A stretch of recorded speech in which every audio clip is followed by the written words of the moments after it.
हमें उस इक्तिसादी गुलामी से निकाला। हमें पूछा जाता है अक्सर बेशतर, खासकर जो मुल्क के फारूक अब्दुल्ला साहब ने शेर कश्मीर का ये प्रोग्राम जो है रोशनी के तहत उसको आगे लेने की कोशिश की। उनका मकसद ये था कि जो लोग सरकारी जमीन पे कर्ज किराया देके वहाँ पे बैठे हुए हैं उन्हें एक टाइम पैसा देके वो जमीन का मालिकाना हक मिले। लेकिन इस हुकूमत ने उसको भी तहस नहस। बाहर गए थे ट्रेनिंग हासिल करने के लिए, लेकिन बंदूक लेके वापस नहीं आना चाहते थे। नेपाल के जरिए हमने उनको वापस आने का रास्ता दिया और कई सारे जो है वापस आए। मुझे फख्र है इस बात पर कि जितने भी उस रास्ते से वापस आए उनमें से एक ने भी दोबारा बंदूक नहीं उठाया। यहाँ रह रहे हैं कुछ तो अब सियासत में हिस्सा ले रहे हैं बाहर से। आप जे.एन.के बैंक में देख लो तो जब रिक्रूटमेंट के लिस्ट निकलते हैं वहाँ नौकरियों के तो ज्यादातर बाहर से।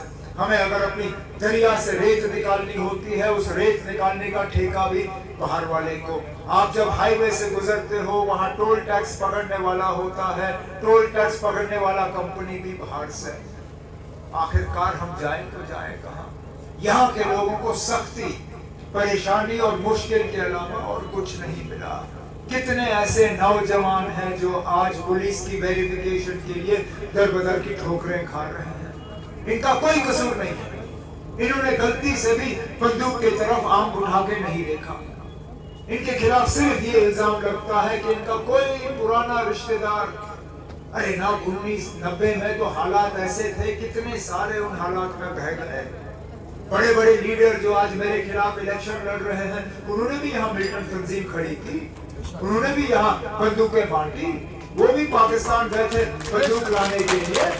लेकिन उनका पासपोर्ट आपने नहीं रोका, उनका वेरिफिकेशन आपने नहीं रोका, उनकी सरकारी नौकरी आपने नहीं रोकी। लेकिन यहाँ जो नौजवान जो 90 में पैदा भी नहीं हुआ था, जिनकी उम्र आज 18 साल होगी, 20 साल होगी, क्योंकि उनका कोई दूर दराज रिश्तेदार, कोई चाचा, मामा, ताया, दादा, उन्होंने शायद बंदूक उठाई हो, उस बुनियाद पे इस नौजवान से कहा जाता है कि हम आपकी सीआईडी वेरिफिकेशन नहीं करेंगे। हमें उस इक्तिसादी गुलामी से निकाला।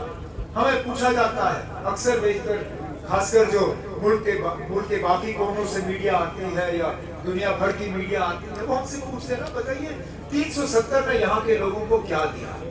क्योंकि जो यहाँ पे बना वो बाकी मुल्क में भी बना। मैं कहता हूँ कुछ हद तक आपका ये कहना सही है।